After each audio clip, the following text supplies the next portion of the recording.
Bonsoir à tous, bienvenue dans Ça vous regarde, une heure de débat politique. Et aujourd'hui, cap à droite chez les Républicains. Le feuilleton continue dans la vie comme en politique. Les divorces, c'est toujours long et douloureux. Le Parti des Républicains l'apprend chaque jour à ses dépens. La si difficile exclusion des pro-Macron, c'est le débat de ce soir, évincé, mais pas tout à fait. Il faudra attendre la semaine prochaine pour que les pro-Macron soient officiellement exclu des Républicains. La décision a été prise hier en bureau politique. On acte le départ d'Édouard Philippe, le Premier ministre. On décide d'exclure les membres du gouvernement, Gérald Darmanin, Sébastien Lecornu, ainsi que les figures de proue du groupe dissident Les Constructifs à l'Assemblée nationale, Thierry Solaire et Franck Riester. Et paf, il faudra un nouveau bureau politique pour acter cette décision, parce qu'il n'y avait pas assez de votants. Voilà, vous avez aimé la guerre Fillon-Copé, vous allez adorer l'exclusion des Constructifs. On dirait qu'on aime faire durer le supplice à droite. Au-delà du feuilleton, on va se demander où va la droite républicaine dispersée, façon puzzle. Elle doit se choisir un nouveau patron les 10 et 17 décembre prochains. Le très droitier, Laurent Wauquiez, est archi favori. Mais il y a 5 mois, beaucoup d'électeurs de droite avaient voté Macron et beaucoup d'élus, les Républicains, se sentaient proches des idées du nouveau président. Et si c'était pas lui, si c'était pas Emmanuel Macron, le tonton flingueur de la droite? On en débat aujourd'hui, on en débat avec vous, on en débat avec nos invités. Surtout Fabienne Keller, bonsoir. Bonsoir. Vous êtes sénatrice Les Républicains du Bas-Rhin, membre du bureau politique Les Républicains. Vous êtes une élue plutôt constructive au sens politique du terme, c'est-à-dire une personnalité de droite désormais proche du président Macron, mais restée au sein du groupe Les Républicains au Palais du Luxembourg. Merci d'avoir accepté notre invitation. Face à vous, Pierre-Henri Dumont, vous êtes député Les Républicains du Pas-de-Calais, tendance classique, un proche de Daniel Fasquelle, qui est candidat à la présidence des Républicains. Vous êtes pour la clarification et donc pour l'exclusion de chez les Républicains des pro-Macron. Merci d'avoir accepté notre invitation. Béatrice Houchard, bonsoir. Bonsoir. Merci d'être venue. Vous êtes ni pour l'exclusion, ni pour le maintien. Sans opinion. Vous êtes journaliste, ça tombe bien, journaliste politique à l'Opinion. Vous avez couvert 6 campagnes présidentielles pour la presse quotidienne régionale, le Parisien. Ça ne me rajeunit pas. Le Parisien, nous non plus, le Parisien, le Figaro. Je signale votre dernier ouvrage, Béatrice Houchard, le fait du prince, petit et grand caprice des présidents de la Ve République, du général de Gaulle à Emmanuel Macron, les caprices de nos dirigeants, d'un Falcon utilisé pour aller acheter des fromages à la décision toute personnelle de lancer un plan pour améliorer la sécurité routière, de l'édification de musées exceptionnels en passant par les faveurs accordées aux maîtresses, la grandeur, les grandeurs et les faiblesses de nos présidents depuis 1958. Le vrai roman du pouvoir, c'est chez Calment Lévy. Calment Lévy, avec des caprices positifs aussi. Parfois, c'est bien que le président ait des caprices. Merci en tout cas d'être venu. Enfin, Yannick Halimi, vous êtes rédactrice. Caprice aussi. Vous êtes rédactrice en chef adjointe au service politique du Parisien aujourd'hui en France. Je signale aussi votre dernier ouvrage. Oh, vous êtes trop bon. Ça n'a rien à voir avec de la politique, mais c'est à signaler. Baudelaire amoureux aux éditions Rabelais. Excellent livre. Où vous dressez un portrait de Charles Baudelaire étonnant avec de nombreux écrits du poète qui ne fut reconnu grand poète qu'au moment de sa mort, à 46 ans. Merci. Mais pour l'heure, si vous le voulez bien, on quitte les fleurs du mal, et la poésie pour la pièce dramatique que nous jouent actuellement les Républicains. Le parti Les Républicains s'embourbe dans ses procédures d'exclusion, faute de quorum. Le bureau politique du parti n'est pas parvenu hier à sanctionner les figures pro-Macron. Le reportage de Céline Martel. Ce devait être le bureau politique de la clarification. Les cadres du parti Les Républicains étaient réunis hier soir pour trancher la situation de 5 de leurs membres. L'actuel chef de gouvernement Édouard Philippe, ses ministres Gérald Darmanin et Sébastien Lecornu, ainsi que des députés constructifs Thierry Solaire et Franck Riester. Pas grand monde pour les défendre lors de cette réunion. Christian Estrosi part avant même la tenue du vote. On ne reconstruira pas la droite dans notre pays en excluant les amis qui aujourd'hui servent l'intérêt général de l'État, de la nation, de la France tout simplement. Après plus d'1h30 de discussion mouvementée, une large majorité se prononce pour exclure les 5 pro-Macron. Mais coup de théâtre, avec seulement 42 membres présents sur 115, le quorum n'est pas atteint, la décision n'est pas valide. Pour des raisons de formalisme juridique, en raison des menaces de recours qui ont été annoncées par un certain nombre de ces personnalités, ce vote très largement majoritaire sera confirmé formellement par un bureau politique qui se tiendra mardi prochain. Un ultime rebondissement qui ternit l'image du parti. C'est épouvantable l'image qu'on donne, épouvantable. On est très mal, mais alors donner une image comme ça, c'est calamiteux, quoi. C'est calamiteux. J'espère que les Français passeront de bonnes vacances de Noël et nous oublieront dans nos mésaventures, parce que franchement, c'est pas glorieux. L'autre dossier épineux abordé hier soir, c'est la place de Sens commun dans le parti. Le président de ce mouvement conservateur a créé la polémique en évoquant un rapprochement avec Marion Maréchal-Le Pen. Mais le bureau politique a seulement condamné ces déclarations et chargé Bernard Accoyer de rencontrer les dirigeants de Sens commun. Voilà, reportage de Céline Martel. Fabienne Keller, est-ce que ça tourne pas au gag, cette histoire ? Écoutez, c'est le mouvement Les Républicains qui, à travers son instance, le bureau politique, consacre beaucoup trop de temps. Enfin, je trouve que cette procédure n'aurait jamais dû être engagée à exclure ceux qui, au fond, travaillent pour la France. Le Premier ministre, Gérald Darmanin et Sébastien Lecornu, Franck Riester, Thierry Solère. Enfin, moi, je ne comprends pas cette démarche, alors que, vous venez de l'évoquer en fin d'interview, on ne fait rien pour Sens commun. Sens commun, c'est un mouvement dont le président a annoncé qu'il voulait créer une plateforme commune avec Marine Le Pen. C'est quand même, on a passé une ligne rouge. Qui fait partie d'une émanation de la Manif pour tous, qui fait partie du parti Les Républicains. Absolument. Et dont on ne demande pas l'exclusion. Voilà, qui est mouvement associé. Donc, on exclut ceux qui ont œuvré en notre sein, un Premier ministre en exercice.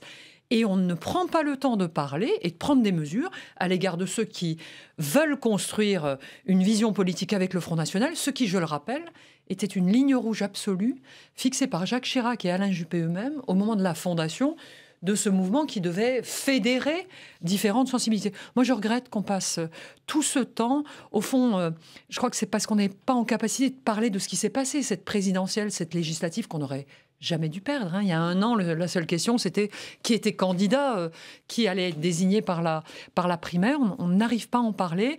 Il y a cette sorte de concentration sur ceux qui ont fait le choix, au fond, de mettre en œuvre une partie du projet que nous avions présenté aux Français, parce que quand on regarde le programme sur les sujets d'éducation, c'est ce que nous avions proposé. Quand on regarde la sobriété budgétaire mise en œuvre par Gérald Darmanin, on reconnaît les grandes lignes de notre programme. Quand on regarde ce qui se passe sur les questions, par exemple, de droit du travail, on n'aurait pas fait autre chose. Ou la ligne européenne, elle me convient en tant que jupéiste. Pour d'autres LR, elle aurait été peut-être un peu différente.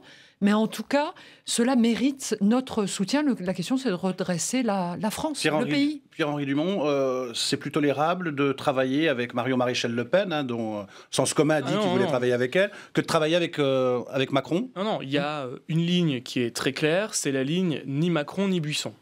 Voilà. C'est-à-dire qu'entre les deux, il y a tout un espace qui doit être celui de la droite républicaine. La ligne rouge que vous avez évoquée, Madame Keller, est toujours tracée.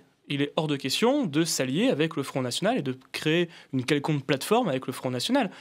Moi, par exemple, sur Sens commun, je pense qu'il faut absolument dénoncer la convention qui lie les Républicains et Sens commun, qui donne adhésion aux Républicains à partir du moment où on adhère à Sens commun. Ça, c'est quelque chose de très utile qu'on peut tout de suite dénoncer et arrêter cette double affiliation. Mais vous, Pierre-Henri Dumont, est-ce que vous avez de bonnes raisons pour vouloir exclure les pro-Macron ? Écoutez, c'est très simple. À partir du moment où, dans une collectivité, j'ai été maire, vous avez été maire, on a une opposition qui se présente en votant la confiance, en votant les budgets. C'est plus une opposition, c'est une majorité. C'est en réalité acter le fait que l'opposition que représentent les constructifs n'existe pas, puisque ce n'est pas une opposition, c'est une partie de la majorité, comme l'est le MoDem. Certains ont fait le choix, et c'est leur choix personnel, de soutenir Emmanuel Macron. Ils ont leur raison par rapport à leur électorat, par rapport à leurs convictions personnelles peut-être, de soutenir la politique menée par Emmanuel Macron. Certains ministres l'ont fait un choix qui est un choix personnel, mais qui ne doit pas engager la formation politique, parce que la réalité, c'est quoi ? La réalité, c'est que s'il n'y a plus une droite qui est forte, qui est en opposition à Emmanuel Macron, il ne restera que deux oppositions, le Front National et la France Insoumise. Et un jour ou l'autre, le balancier sortira du champ macronien et ce sera soit le Front National, soit la France Insoumise qui sera au pouvoir. Et ça, pour mon pays, je ne souhaite pas. La réponse, et après, je ne partage pas tout à fait votre vision de la politique. Je vis, bien qu'un peu plus âgé que vous, avec l'espoir que la politique, c'est le respect de valeurs sur lesquelles on s'engage et d'une vision. La vision, nous l'avons portée pendant l'élection primaire. Nous avons eu des difficultés pendant la présidentielle liées aux candidats. Il se trouve qu'une large partie de cette vision est aujourd'hui incarnée par le Premier ministre, Édouard Philippe, avec lequel, pour ma part, j'ai fait campagne auprès d'Alain Juppé et qui porte cette volonté réformatrice pour la France. C'est cela qui est important. S'opposer, c'est tout à fait respectable quand cela se justifie par rapport à l'intérêt du pays. Nous le ferons, enfin nous serons très vigilants au Sénat sur la question par exemple des collectivités territoriales. C'est pas clair aujourd'hui. Qu'est-ce qui va se passer avec les financements des communes et leur capacité d'autonomie et d'investir. Par contre, quand hier, on a failli exclure à cause du problème du quorum, un certain nombre de ministres et de députés, et qu'on ne prend aucune décision sur Sens commun, alors qu'on connaît depuis longtemps la porosité de Sens commun avec le Front National, il se trouve que le président a été maladroit et l'a écrit dans un journal, d'ailleurs n'est pas revenu à cette date sur ses déclarations. On accepte l'idée qu'une partie de notre mouvement négocie une plateforme commune.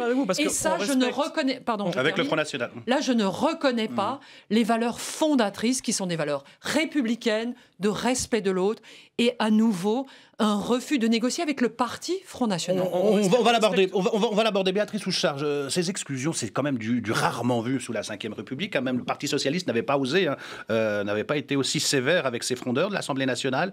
Les communistes à une époque. Oui. Non, ce qui est surtout frappant, là, il y a deux choses. Il y a l'image et puis il y a le fond sur l'image. Le spectacle d'hier ça ne rappelle pas tout à fait l'histoire de la Cocoë au moment de la bagarre Copé-Fillon pour la présidence, mais on est presque là. Et vous avez été maire... On a parlé de dîner de cons. Oui, vous avez été... Oui, apéro de cons ou dîner de cons, j'ai entendu ça hier soir. Vous avez été maire l'un et l'autre. Il me semble qu'on constate d'abord qu'il n'y a pas le quorum avant de passer à un vote. Là, on fait un vote, il y a un résultat et on dit « Ah !» Ça, oui, ça va, ils sont excusés. Ah mais non, mais excusez-nous, finalement, il n'y avait pas le quorum. Enfin, tout ça est d'un ridicule achevé. J'arrive pas à comprendre comment ils ne s'en aperçoivent pas. Et puis la deuxième chose, alors plus sur le fond, c'est effectivement la ligne, puisque Bernard Accoyer doit recevoir les gens de Sens commun, alors qu'il n'a pas voulu recevoir certains parlementaires qui sont partis chez les constructifs. Donc c'est plus grave de travailler avec Emmanuel Macron que de vouloir travailler avec Marion Maréchal Le Pen. Sur la suite, c'est quand même intéressant de constater ça dès maintenant. Yannick Halimi, est-ce que cette clarification, ces exclusions, ça sent pas la patte de Laurent Wauquiez à planer avant même sa prise de pouvoir officielle en décembre il fait le ménage.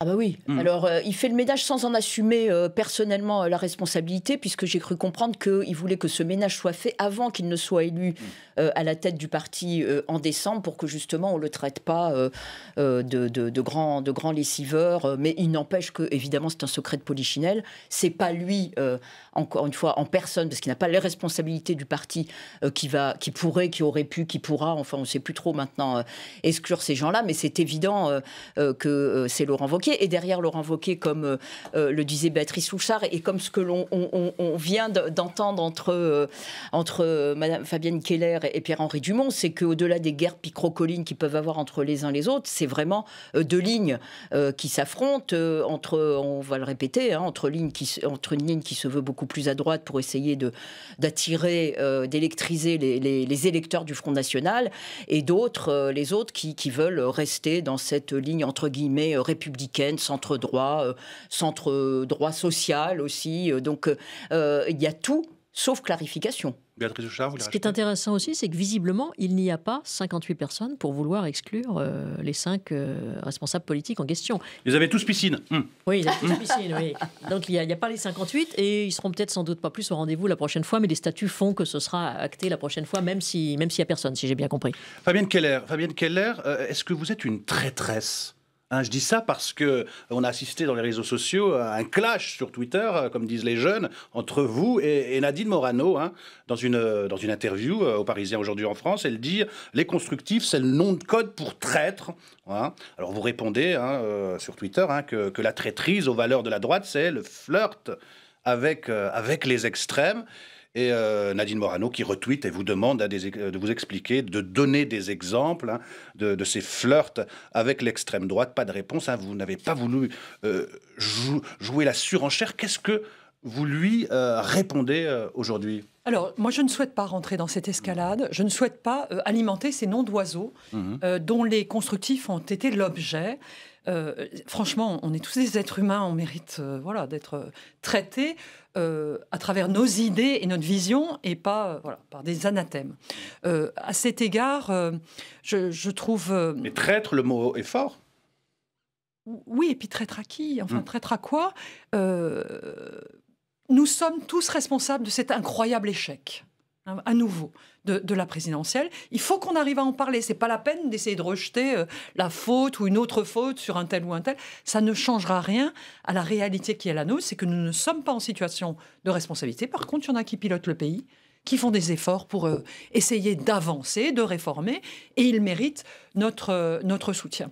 Je voudrais dire aussi à Nadine Morano, que je connais bien, elle est aussi dans le Grand Est, que la volonté de départ de création de l'UMP, c'était d'être un courant fédérateur, à l'image de la CDU allemande, et donc de respecter les différentes sensibilités. J'ai l'impression que ce projet il a complètement disparu. C'est-à-dire qu'il y a une ligne. Oui.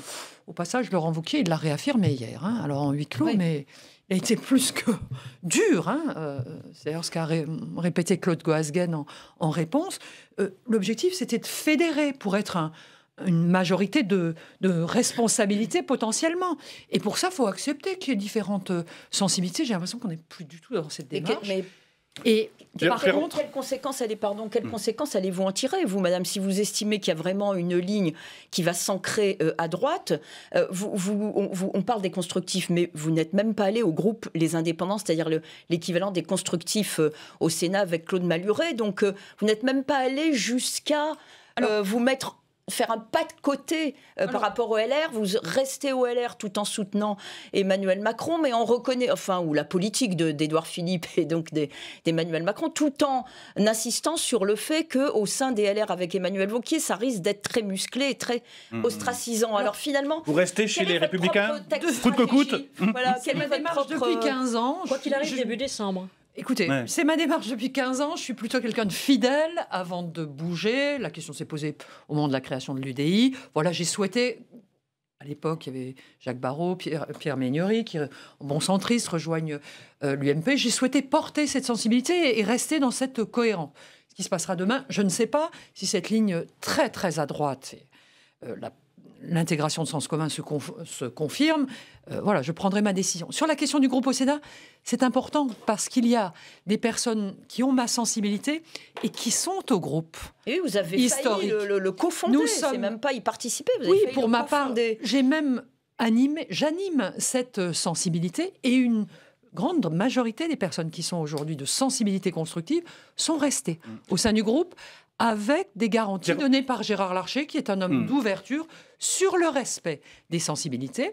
Claude Malhuret a créé un groupe qui est composé de 11 personnes, qui représente aussi cette volonté d'accompagner et de soutenir les réformes. Mais au Sénat, c'est toujours un peu plus compliqué. Chez Pierre-Henri Dumont, vous reprenez à votre compte le qualificatif de traître concernant les constructifs. Moi, je partage l'avis qu'il faut être dans le rassemblement. On a un Front National qui est à 20-25%, En Marche à 25-30%, et si les Républicains, avec le système que nous connaissons électoral en France, ne réussissent pas ce rassemblement, on ne sera jamais qualifié au second tour. Il faut être extrêmement clair. Simplement, je peux pas... C'est dans presque 5 ans, c'est pas tout ce qui peut se passer. Oui, mais en général, regardez ce qu'on disait il y a un an. Oui, sur la présidentielle. Je suis bien d'accord avec vous, mais c'est une réalité actuelle. Voilà. Donc, ce rassemblement ne peut se faire qu'en évitant, je pense, de dire à l'un vous êtes trop centriste ou trop proche de Macron, et à l'autre vous flirtez avec le Front National.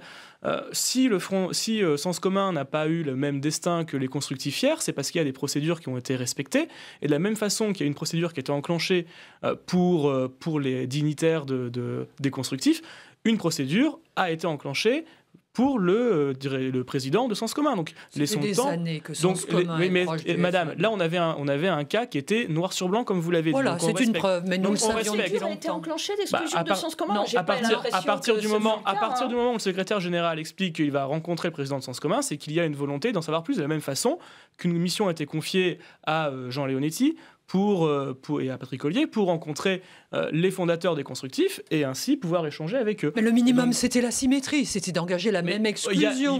Il y a une symétrie de forme qui est faite, mais simplement décalée dans le temps. Voilà.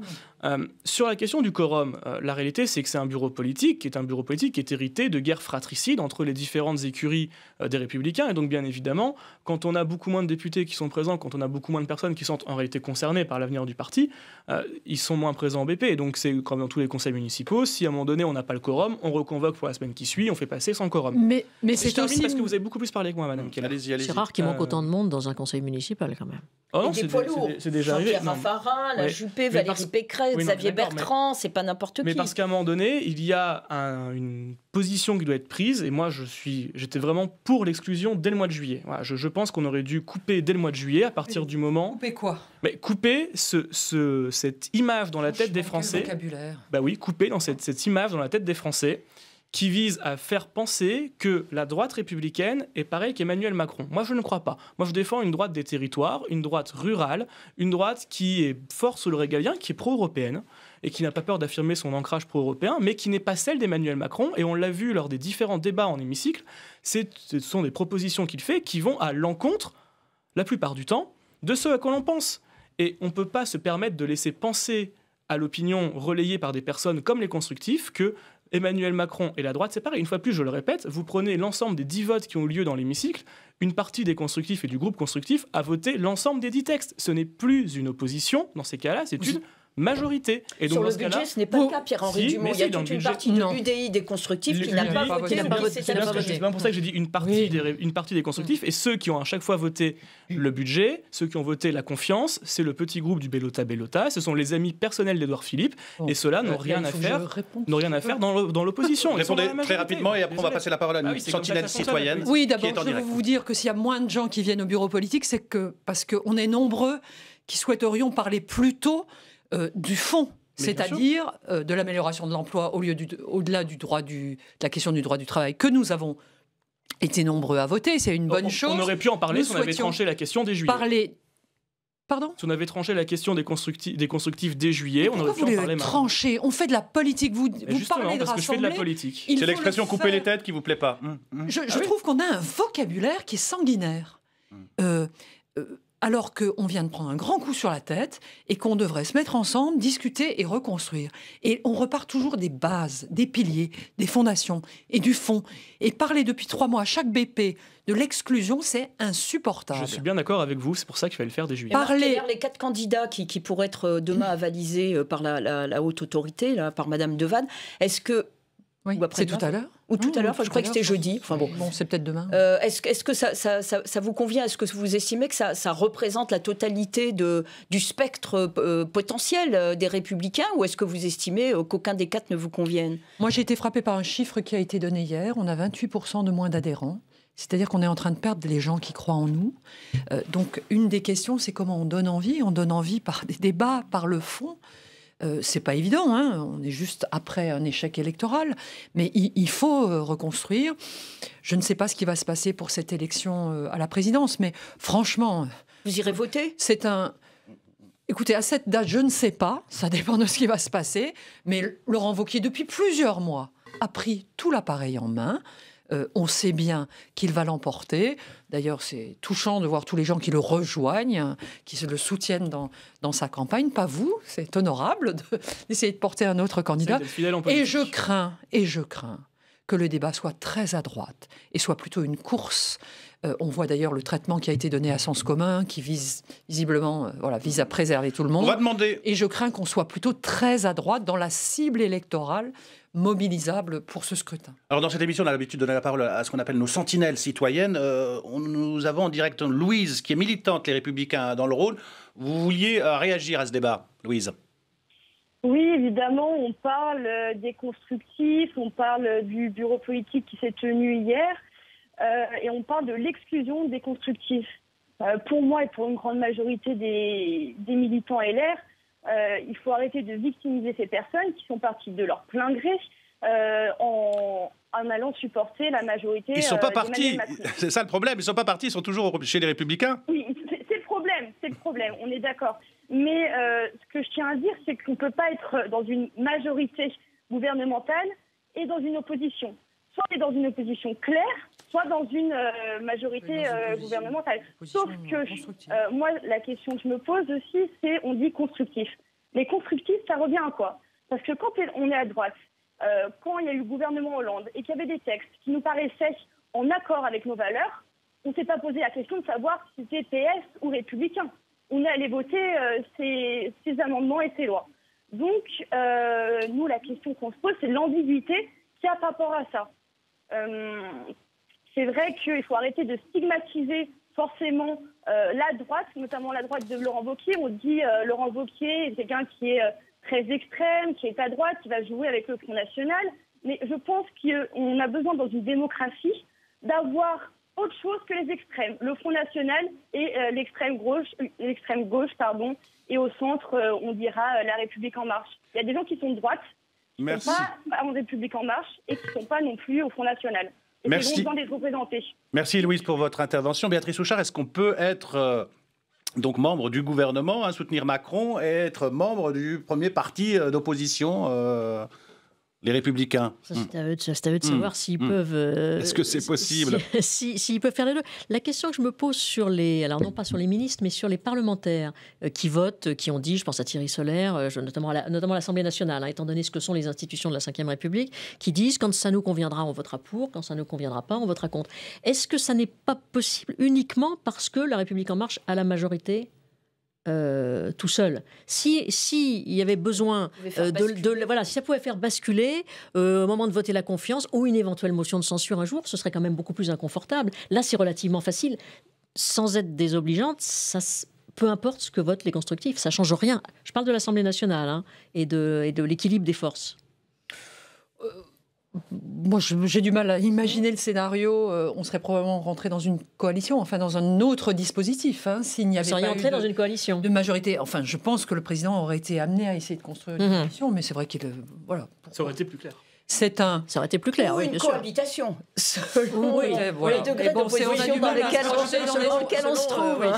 Alors nous, au Sénat, ce sera peut-être pas inintéressant de le suivre. On sera dans une position assez différente, avec une majorité sénatoriale qui n'est pas la même que la majorité gouvernementale, avec une pondération, une modération, un pragmatisme qui caractérise les sénateurs, qui les conduit... C'est amusant, dans certains débats, il y a pas mal de collègues qui disent mais au fond, on est tous constructifs. C'est-à-dire qu'on aime bien faire avancer les choses dans un débat moins... M. Retailleau également, qui est le président du groupe LR... Il a sa sensibilité propre, qui n'est peut-être pas au centre de la majorité sénatoriale. J'aime bien faire référence au président du Sénat, Gérard Larcher, qui plus qu'au président bien placé au centre de cette majorité, qui est composé des deux groupes avec le groupe de l'Union centriste. Et on a l'impression aujourd'hui qu'il y a plusieurs droites, qu'elle est dispersée façon puzzle, plusieurs catégories, et la droite macroniste, les Édouard Philippe, Gérald Darmanin, la droite, les constructifs, et à ceux qui hésitent entre rester, attendre l'élection de Wauquiez, les Pécresse, les Xavier Bertrand, et la droite conservatrice, Laurent Wauquiez. Ça fait beaucoup, ça fait florilège. Oui, mais il y a aussi une conscience de notre responsabilité. Franchement, on n'est pas passé loin d'un deuxième tour Le Pen-Mélenchon. Rappelez-vous, à Montchutet, Mélenchon montait. Enfin, voilà. Je peux vous dire que nos voisins allemands avaient déjà des simulations dans ce sens. On pouvait difficilement tomber plus bas.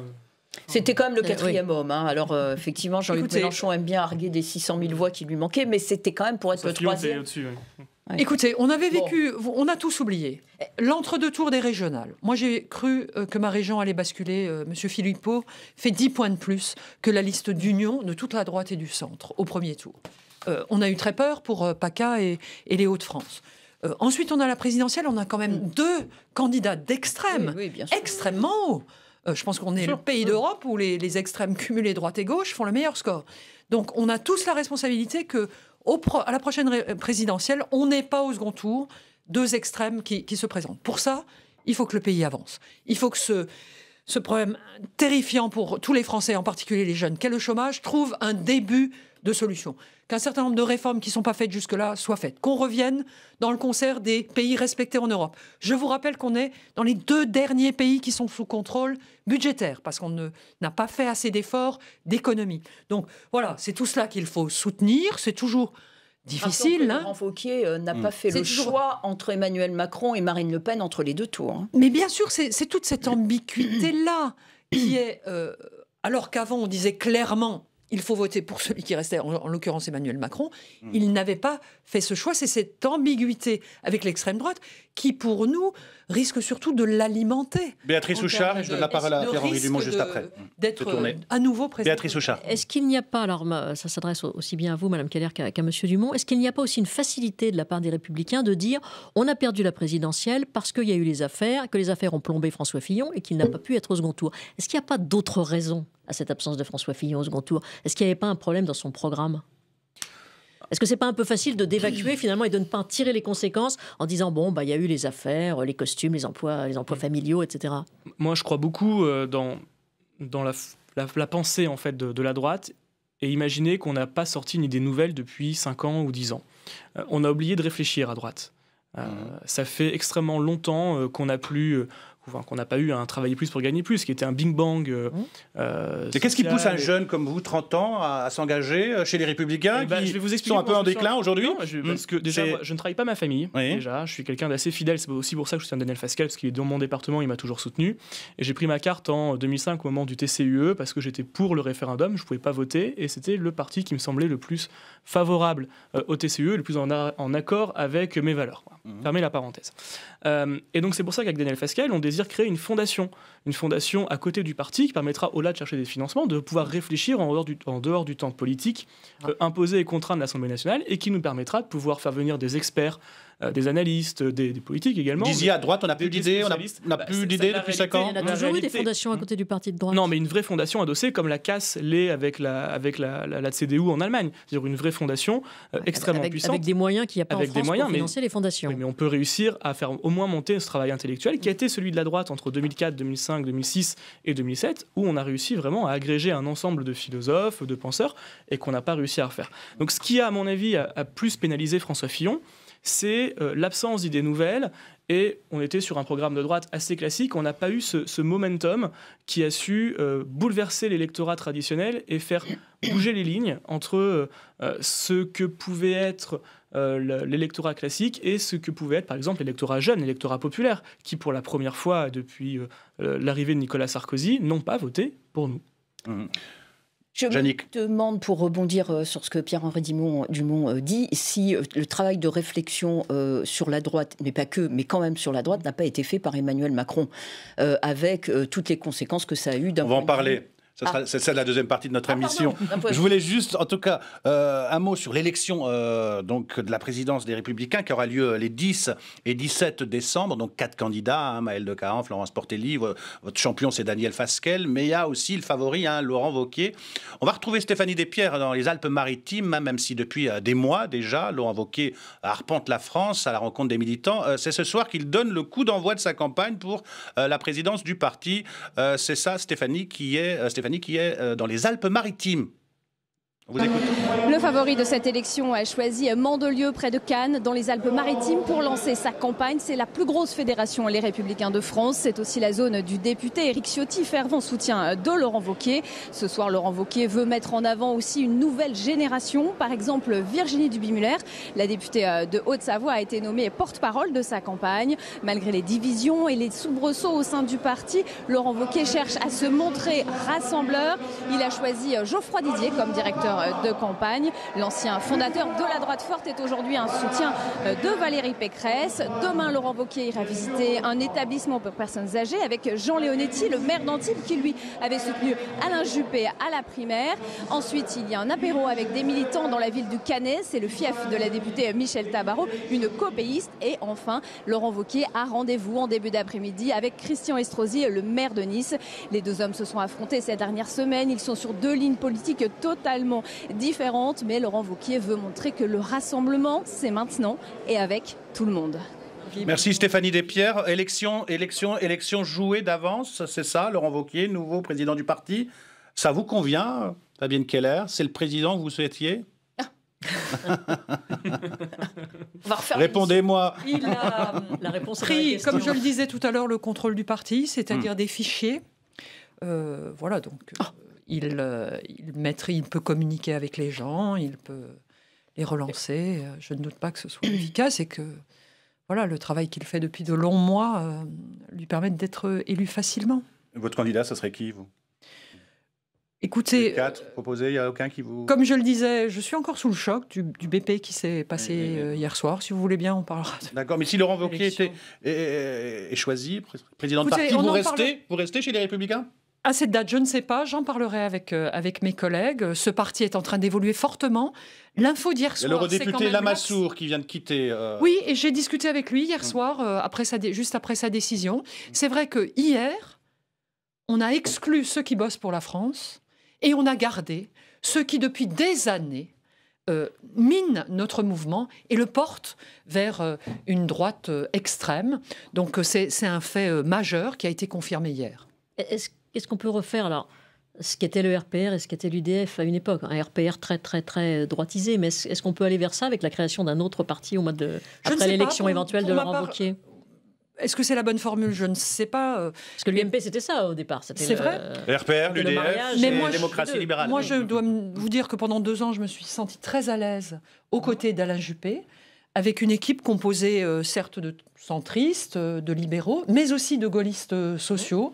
Donc il y a un courant humaniste, européen, modéré, exigeant sur ses valeurs, avec clairement une volonté de ne pas frayer avec le Front National, une volonté aussi de redresser, en fait faire des efforts pour redresser la France, pour qu'elle soit crédible. Pierre-Henri Lemont. Oui, l'évolution du parti Les Républicains est en fait une évolution qu'on voit dans toutes les droites européennes. Et je pense que la victoire de Sebastian Kurz il y a quelques jours en Autriche montre bien cette évolution. C'est un mouvement global européen et qui voit face à certains désordres du monde, certains désordres européens, certains problèmes que peut aussi rencontrer l'Europe. Même s'il faut la garder, il faut la réformer, bien évidemment, mais il y a cette évolution des partis de droite, et donc c'est aussi un aggiornamento un peu idéologique qu'il faut réussir à faire et à comprendre chez nous. Sur la question de créer un nouveau RPR qui est un peu plus à droite, enfin, le RPR était déjà quand même bien à droite. Moi, dans les souvenirs... il y avait des sensibilités différentes au sein du RPR. Et une fois plus... C'était plus compliqué que ça. En tant que soutien de Daniel Fasquelle et porte-parole de Daniel Fasquelle, on est vraiment dans l'optique du rassemblement. Et ce qui est important de noter, c'est qu'on est la seule candidature... Et vous les rassemblez, mais vous les coupez des têtes, je comprends plus rien. Là. Parce qu'on est la seule candidature qui n'est pas issue de la primaire. Vous avez une candidature qui est celle de Maëlle de Calan, qui est issue en droite ligne d'Alain Juppé. On a la candidature de Florence Portelli, qui est issue en droite ligne de François Fillon, et la candidature de Laurent Wauquiez, qui est issue en droite ligne de Nicolas Sarkozy. Et nous, on considère que la primaire, c'est ce qui a tué la droite, parce que c'est aussi ce qui a tué le débat d'idées. C'est-à-dire que le candidat qui allait être choisi est arrivé avec son programme, n'a pas du tout pris en compte les remarques des adhérents, le programme qui a pu être fait par le parti, tout ce travail intellectuel qui a été mené par le parti, par les adhérents, par les militants, par les parlementaires, par les élus locaux. Et tout ça, c'était jeté aux orties par le candidat qui est venu imposer son programme sans forcément beaucoup de débat. Et donc, ce rassemblement passera par une volonté de Daniel Fasquelle, s'il est élu, pas au premier tour, je vous rassure, de ne pas être candidat en 2022, de remettre le parti d'aplomb comme il a fait avec les finances du parti, et ensuite de refaire une élection d'ici 2 ans et demi pour là définir concrètement... S'il n'est pas élu, est-ce qu'il quittera ou est-ce que vous quitterez les Républicains, le parti républicain de Wauquiez? Moi, ce qui est sûr, c'est que je ne serai pas avec un parti qui est dans la majorité d'Emmanuel Macron. Voilà. Non, un parti qui est dans la question que donc vous restez avec Wauquiez. Moi, c'est ma réponse. Voilà. Donc vous restez avec Wauquiez. C'est que je considère que les constructifs sont un parti majoritaire aujourd'hui. S'il crée un parti, ce sera un parti majoritaire et non pas un parti d'opposition. CF, l'ensemble des votes des députés constructifs proches d'Édouard Philippe et issus des rangs républicains. Je ne parle pas des UDI, je parle des députés constructifs issus des rangs des Républicains, ils sont clairement dans la majorité. Et moi, je ne peux pas être en accord avec ce qui a été proposé par le gouvernement d'Édouard Philippe, qui va à l'encontre de nos territoires ruraux, sur un budget où on n'est absolument pas d'accord, sur une augmentation de la CSG. C'est des choses où on peut être que en désaccord. Est-ce que l'avenir donc de la droite passe par l'union des droites, donc alliance avec le Front National? La question a été posée ce matin par nos confrères de France Inter à Laurent Wauquiez. On écoute sa réponse. Je n'ai aucune alliance. Et je n'aurai jamais la moindre alliance avec des élus du Front National tant que je m'occuperai de notre famille politique. Marine Le Pen veut contrôler les frontières et réduire l'immigration comme vous. Elle dit non au diktat de Bruxelles comme vous. Elle parle d'identité comme vous. Aujourd'hui qu'elle n'est plus pour la sortie de l'euro, qu'est-ce qui vous distingue d'elle? En un mot, Laurent Wauquiez. C'est pas du tout la même approche de la France. L'approche de la France du Front National, c'est une France qui se recroqueville sur elle-même et qui ferme la palissade du village gaulois. Mon approche, c'est une France qui se retrouve pour réussir. Et l'approche d'Emmanuel Macron, c'est une France qui est prête à se renier dans la mondialisation pour réussir. C'est pas la même. Fabienne Keller, vous sentez une convergence de vues entre le Front National et la droite dure prônée par Laurent Wauquiez? Sur certains sujets, clairement. Maintenant, tout n'est pas identique. Lesquels? C'est le sujet de l'immigration, c'est la recherche du responsable des problèmes auxquels nous faisons face, qui serait la cause de tout. C'est le refus de l'Europe.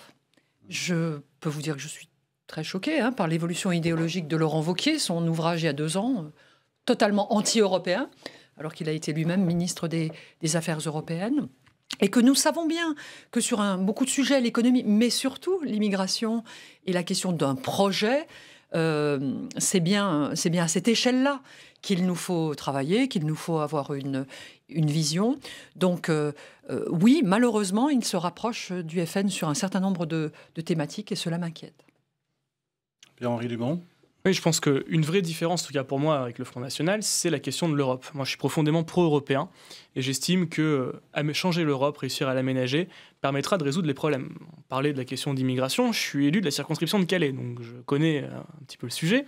Et je crois que la seule solution passera pour résoudre ce problème par justement une meilleure prise en compte des aspects européens. Avoir des politiques communes au niveau européen, par exemple sur la délivrance d'asile, avoir une liste commune de pays sûrs. Et cela peut se faire qu'au niveau européen pour arrêter ce capotage qu'on voit actuellement, avec des Afghans par exemple qui arrivent en masse en France parce qu'ils ont été déboutés du droit d'asile en Allemagne et que le taux de protection en France est de 9 sur 10 contre 1 sur 2 en Allemagne. Voilà. Donc je pense que la vraie différence se joue là, qu'il y a, moi je pense que la bataille peut se jouer au sein du parti sur la question européenne. On est de très nombreux élus au sein des Républicains, toujours fidèles aux Républicains, aux valeurs qu'ont fondé ce parti, à vouloir défendre l'Europe.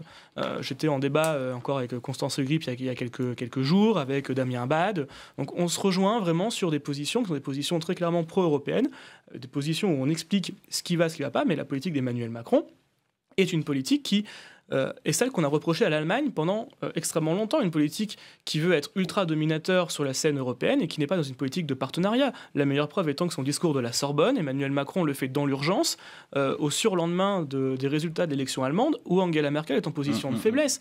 Et on voit bien qu'Emmanuel Macron en Europe ne pourra pas réussir sa position copernicienne. Ce qui se passe sur les travailleurs détachés sans quand même prouver le contraire. Je vous trouve quand même un peu agressif. Alors, je ne veux pas défendre Emmanuel Macron, mais quand même sur l'Europe... Sur l'Europe, je trouve que vous êtes quand même assez mal placé pour critiquer la volonté de... L'ensemble des résultats électoraux depuis l'élection d'Emmanuel Macron vont à l'encontre de la politique européenne d'Emmanuel Macron. Que ce soit en République tchèque, en Autriche, en Allemagne même. Franchement, les Tchèques et les Autrichiens, ils ne votent pas en fonction d'Emmanuel Macron. Mais je vous dis qu'il y aura moins de facilité à mettre en place avec témoigner, comme Strasbourgeoise, où se réunit régulièrement le Parlement européen, que les 26 autres États membres, et le Royaume-Uni, sont heureux que la France soit de retour en Europe. C'est-à-dire qu'il y ait une vision, un leadership, une volonté de faire avancer. Après, on n'est pas forcément d'accord sur un tel ou tel point. Et il est vrai, vous avez tout à fait raison, sur les travailleurs détachés, on est quand même sorti plutôt par le haut. Tout n'est pas réglé, mais on est plutôt sur une belle sortie. En excluant le transport routier, en mettant des concessions à la Roumanie et la Bulgarie. Sur un sujet c'est un succès de façade, qui pas un succès de profondeur. Explique assez largement le Brexit et les mouvements populistes qui progressent dans d'autres États membres. Donc on avance. En Europe, c'est toujours des compromis, donc c'est jamais parfait. Mais quand on a une volonté, là je dois dire 20 sur 20 à Emmanuel Macron et sa volonté d'avancer en Europe. Emmanuel Macron, puisque c'est de lui dont il s'agit. Donc en 2007, on avait vu Nicolas Sarkozy siphonner les électeurs d'extrême droite. Est-ce que là, on ne voit pas Emmanuel Macron siphonner les électeurs de la droite républicaine, Béatrice Houchard? Écoutez, il a mis le bazar, j'allais utiliser un autre mot que lui-même utilise, mais on va pas... On va pas tomber là-dedans. Il a un peu dispersé façon puzzle un peu tout le monde.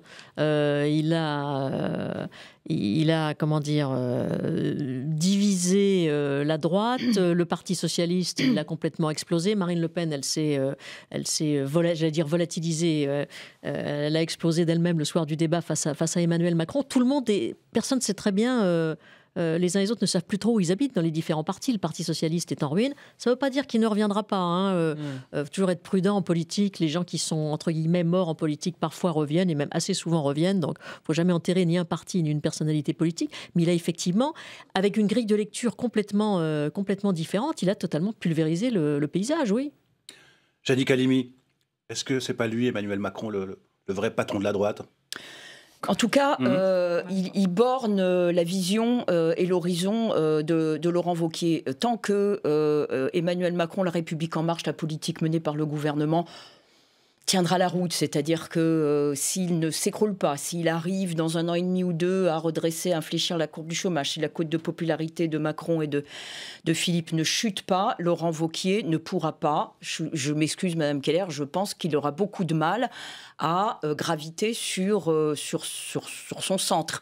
Et donc la seule voie ouverte aujourd'hui et dans les 18 mois qui viennent à Laurent Wauquiez, c'est de regarder sur sa droite. Parce que là, Laurent Wauquiez a une chance énorme, c'est l'affaiblissement qui durera ce qu'il durera, mais l'affaiblissement du Front National. Oui, Emmanuel Macron est un empêcheur des Républicains de se reconstruire comme l'ancienne UMP. Et conviction ou pas, on connaît un peu la malléabilité, vu le parcours de Laurent Wauquiez, l'adaptabilité idéologique de Laurent Wauquiez, eh ben, il est obligé aujourd'hui de se tourner vers la droite. Alors, je ne dis pas effectivement qu'il signerait des alliances avec le Front National, mais il peut profiter de l'affaiblissement, s'il se poursuit, du Front National pour capter une grosse partie de son électorat. Je voulais qu'on commente ensemble, ce sondage. On va réagir juste après, mais ce sondage, dernier sondage Ipsos, 55% des Français qui estiment qu'Emmanuel Macron mène une politique plutôt de droite. Vous dites quoi ? Bah oui, vu le budget, vu le peu d'espace d'opposition qu'on voit à l'Assemblée nationale et au Sénat, mais à l'Assemblée nationale face au budget, face aux ordonnances sur le droit du du discours travail. Sur l'éducation. Sur le plan économique, c'est une politique de droite. Mais également sur l'éducation. Et il ne faut pas oublier qu'Emmanuel Macron a gagné les législatives grâce à la nomination d'Édouard Philippe comme Premier ministre, qui s'est fait entre le 2e tour et je me souviens plus, de la présidentielle et le premier des législatives.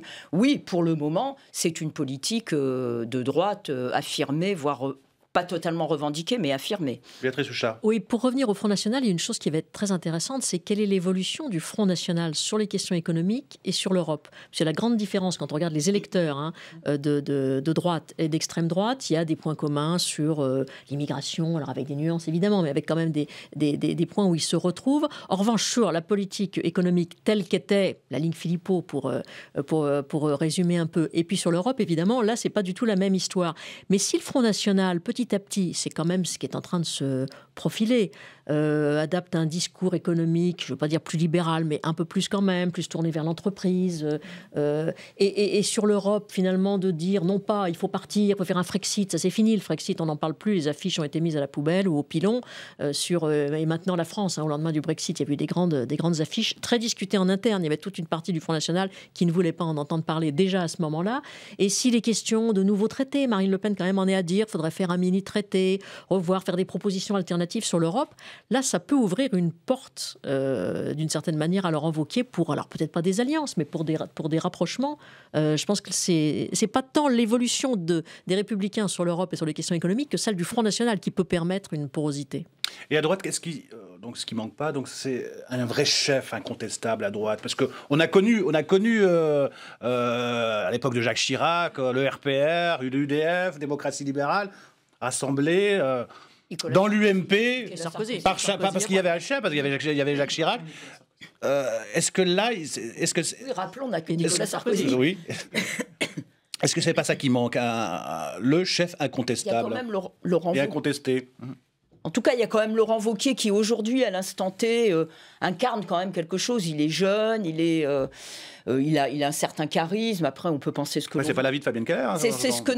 Enfin, je veux dire, par comparaison, c'est ce que n'a pas encore, par exemple, le Parti socialiste. Voilà, une des forces, des plus qu'ont aujourd'hui les Républicains par rapport au PS, les deux partis classiques qui ont failli exploser, imploser, voire disparaître, c'est que quand même, ils ont au moins un chef, quoi. Ils vont l'avoir, ce que n'a pas du tout le PS aujourd'hui. Et nous, on a un siège. Pour l'instant. Pour l'instant. Pour l'instant. Crédit. Simplement, oui, ce qu'il faut également dire, c'est qu'on a une ressource qui est une ressource extrêmement importante, c'est qu'on a un socle de nouveaux élus, que ce soit dans les territoires, dans les mairies, les conseils départementaux, les conseils régionaux, et ici à l'Assemblée nationale. On a à l'Assemblée nationale un groupe de 100 députés, où il n'y a plus que 2 anciens ministres à l'intérieur de ce groupe, et 43 primo-élus. C'est-à-dire que c'est à partir aussi de cette base qu'il faudra demain reconstruire des idées nouvelles, avoir ce vrai travail de réflexion, comme j'ai pu l'évoquer tout à l'heure, pour permettre à la droite de pouvoir anticiper, imaginer les sujets de société. Quelle est la vision de la droite, par exemple, sur la PMA qui va arriver demain sur le tapis? Il faut absolument qu'on ait une vraie vision en amont et qu'on puisse éviter de se retrouver pris entre les deux feux, entre les feux totalement opposés et le feu totalement en faveur de la PMA. Quelle est notre position sur la sélection à l'université? La sélection à l'université va arriver, je pense que c'est une valeur profondément de droite, qu'on doit absolument défendre une sélection à l'université, mais oui, mais laquelle? Et pour qu'on puisse s'opposer là concrètement à Emmanuel Macron, qui sera lui bloqué parce qu'il voudra éviter le choc des contestations, éviter de mettre les étudiants dans la rue, donc il fera un en même temps, et où nous, on devra avoir une voix extrêmement forte pour défendre une vraie sélection à l'université qui est garantie d'une vraie méritocratie, d'une vraie égalité des chances, et pas d'une sélection qui se fait par l'échec et par l'argent. Dernière question, est-ce que le sort de la droite, finalement, il ne va pas jouer avec ce quinquennat Macron? Si Macron réussit, c'est fini pour la droite, et s'il échoue, la droite revient, comme avant, avec la gauche en face d'elle. Oui, pour ma part, comme beaucoup de constructifs, je me refuse à jouer l'échec, à parier sur l'échec d'Emmanuel Macron, qui sera en fait l'échec de la France, pour les raisons que j'expliquais tout à l'heure. Sinon, le risque des populismes qui prendraient le pouvoir après est absolument majeur. Il faut que la France se redresse. Qu'est-ce qui vous empêche aujourd'hui d'aller chez la République En Marche, Fabienne Keller? Aujourd'hui, concrètement, de vous à moi. Moi, je ne suis pas de la sensibilité de la République En Marche. Je reste au centre, droit. Je suis plutôt en soutien. Vous disiez, Emmanuel Macron fait une politique de droite. Oui, il y a des pans entiers qu'il met en œuvre qui étaient dans nos projets pour les primaires. Sur l'ISF, par exemple? Sur l'ISF, la demi-suppression de l'ISF. Demi-suppression. Il fait il fait en même temps, c'est-à-dire qu'il supprime l'ISF, mais à moitié. Oui, mais là, le gouvernement, c'est un exercice. Sur le plan économique, il a vidé quand même. Sur le droit du travail, franchement, il a plutôt, Philippe, Madame Pénicaud a plutôt bien géré la chose. Sur l'éducation. Il n'y a pas eu de réforme pour l'instant. C'est le ministre qui fait plutôt... les messages du ministre. Il aurait été la responsabilité des enseignants, la confiance. On est plutôt dans quelque chose d'apaisé et qui permet aux enseignants de faire leur travail et de retrouver confiance dans l'organisation. Donc oui, de ce point de vue-là... la droite en arrivée, c'est Macron qui l'a fait. Alors... Un peu. Sur l'éducation, sur l'économie souvent plus. C'est donc la droite qui l'a fait. Nous le verrons. C'est donc la droite qui l'a fait. Terminé ça. Nous le verrons par contre sur la question des collectivités locales. Et là, il y a un point un peu de rupture. C'est qu'on a senti lors de la conférence des territoires en juillet qu'Emmanuel Macron n'avait pas beaucoup d'égards pour les territoires puisqu'il a proposé qu'il y ait moins d'élus locaux. Ce qui a été, il faut le dire, dans nos territoires, un choc. Puisque moins d'élus même, y compris à l'Assemblée et au Sénat. Oui, l'Assemblée et le Sénat, on est... Les locaux, c'est ceux qui tirent les bières et qui montent des chapiteaux dans les communes rurales. Les maires sont des personnes, et les conseillers municipaux, qui ne sont pas payés, qui, chez moi, plantent les géraniums à la saison, qui font le nettoyage des rivières, qui sont à écouter les voisins qui se disputent. C'est un travail qui n'est pas rémunéré et qui est impayable, parce que c'est un lien humain. Donc ce mépris a été fortement ressenti, et alimenté aussi par des réductions du nombre d'emplois aidés, très utilisés par les communes, des réductions financières, donc des inquiétudes sur la compensation de la taxe d'habitation. Donc un vrai point d'inquiétude sur cette présence territoriale qui, alors que les budgets sont plus sobres, donc plutôt des politiques nationales qui sont en recul ou en recentrage sur certains dispositifs. Il faut au contraire que les territoires soient confortés dans leur mission et dans leur présence. Donc des points de vigilance, mais un soutien sur ce que nous avons nous-mêmes porté. Pour terminer, donc... Et que les fractures territoriales sont aussi il y a le chômage évidemment, mais sont aussi un des énormes sujets des années qui viennent. Pour moi, c'est le clivage qui va exister entre Emmanuel Macron et qui nourrit aussi beaucoup droite. le vote Front National, pour le coup. Pour répondre à votre question, je pense que on se dirige vers, si Laurent Wauquiez réussit quand même son pari, ce serait de constituer un grand parti conservateur, peut-être à l'allemande, plus près de la CSU que de la... CDU, CSU oui, voilà, CDU, CSU, plus près de la CSU peut-être que de la CDU. Et puis en face, une sorte aussi de grand parti macronien ou alors de constellation autour de la République En Marche, de partis comme les Constructifs, ou je ne sais pas comment ils pourraient s'appeler. Mais j'ai l'impression qu'on se dirige vers deux grands pôles. La droite constructive, j'ai entendu parler de... Franck Riester aurait déposé le parti sur Internet. Pourquoi pas. Voilà, mais je ne vois pas comment les Républicains peuvent ne pas évoluer plutôt vers la droite. Donc Macron n'a pas flingué la droite, elle est toujours vivante, elle est toujours là. Oui, elle est toujours vivante, mais il est évident que l'élection de quelqu'un qui n'était pas issu d'un grand parti a, comme vous l'avez rappelé, complètement fait exploser notre système, et qu'il faut trouver aussi cette place que les Français attendent, c'est-à-dire responsable, mais pas forcément... Le mot de la fin, très rapide. Personne ne souhaite l'échec de la France. Simplement, il faut être prêt en cas d'échec à éviter que ce soit le Front National ou Jean-Luc Mélenchon qui prennent le pouvoir. Et c'est pour ça que la droite républicaine doit être celle qui est forte sur ses positions. Je pense qu'en effet, on part sur un bloc conservateur. Merci, ce sera le mot de la fin. Merci à vous d'être venu débattre. C'était passionnant. Merci à vous de nous avoir suivis. Merci à Soisic Bonvarlet et Charlotte Coblentz pour la préparation de l'émission. On se retrouve demain, même heure, même endroit. On parle d'un tout autre sujet, la pauvreté en France. À demain, bye bye.